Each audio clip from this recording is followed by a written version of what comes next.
Yeah, good morning guys. Our video for today is eto guys, binaklas natin yung fuel filter ng ating Musol I-125.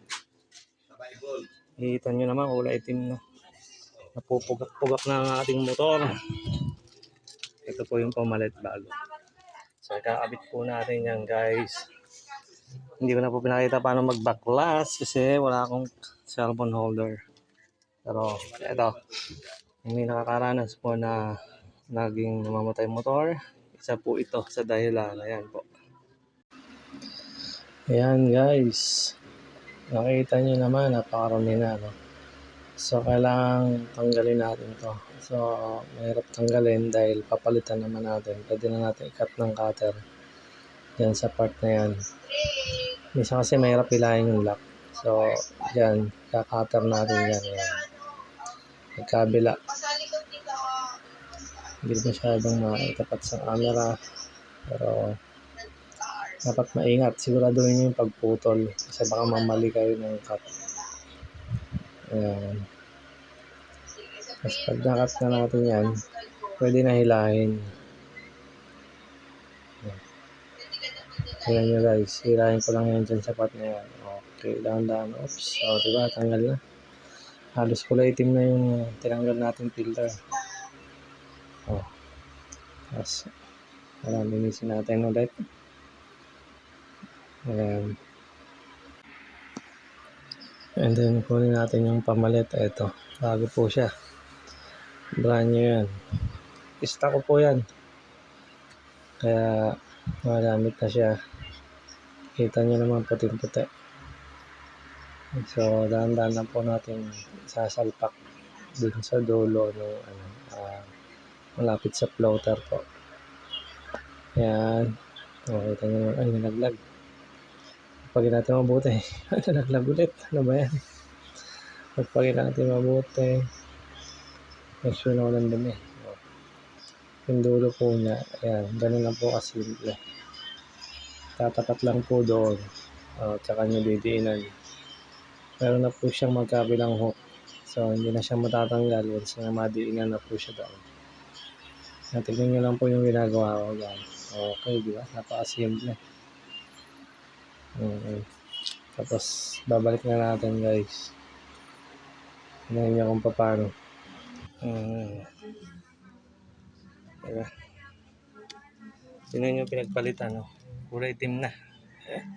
So, dapat tandaan nyo yung pagkakalapat nyo rito kung paano. Siyempre, linisin nyo rin muna bago nyo ibalik. Linisin nyo muna ang bagay itong tangke bago kayo ibalik guys. So guys, dapat tama yung posisyon paglagay nyo mamaya sa loob ng tangke. Dapat pa ganyan siya. Yan. Ganyan ang posisyon nyo sa loob ng tangke. So paglagay nyo. So guys, kapit na natin. Ayan guys, nangangaral pa ang aking father. So makinig lang po tayo guys. Ang sino mang bata na katulad nito, tatay, nanay, baka binata, natatanggap sa Panginoon Isos, binibigyan siya. Ayan guys, dapat nakalapat yung gasket niya at may guide po yan bago nyo ikabit. Kaya dapat tama yung pagkabit nyo nung pinaka-lock niya na bakal. Bago. Guys, may guide po dito yan. Yung guide. So dapat yung floater nandito sa part na to. Saka itong nozzle. Itong nozzle, ayan. Dapat nakaharap yan. Ayan. May gasket po yan dun sa plastic. Dapat nakalapat po yung double check nyo. May gasket po dito yan sa ilalim. So, dapat nakaayos. Bago na siya. Pag sinabing bago, hindi na siya yung dati. Yan, makinig lang po tayo sa pangaral ng aking father mula sa Bible. Magandang may natutunan pa tayo. Makikinig tayo sa ating mga magulang. Pinaubis mo na kayo. Sabi niya, tinanggap na niyo si Jesus. Ikalawang Korinto 5:17. Yan ay sulat ng Apostol Pablo. 5:17. Ikalawang Korinto 5:17. Mas sinabing 5:5. Kasi Amerikano ako kaya 5 Pastila.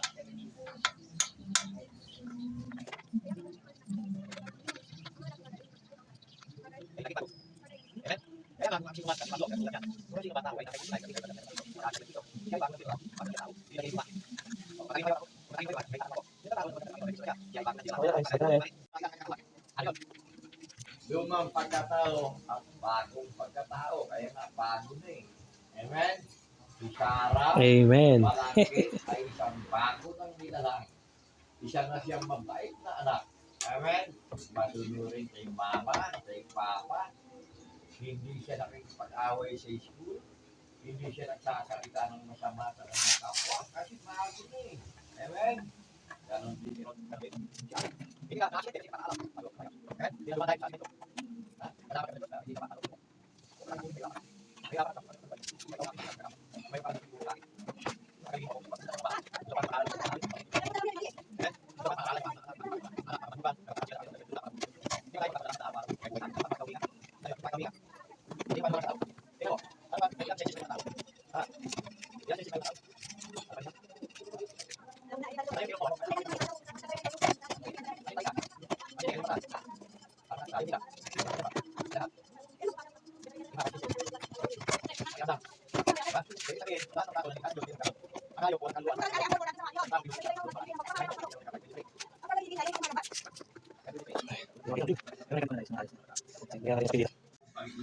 So guys, nakabit na natin. Ibalik ko na yung gasolina.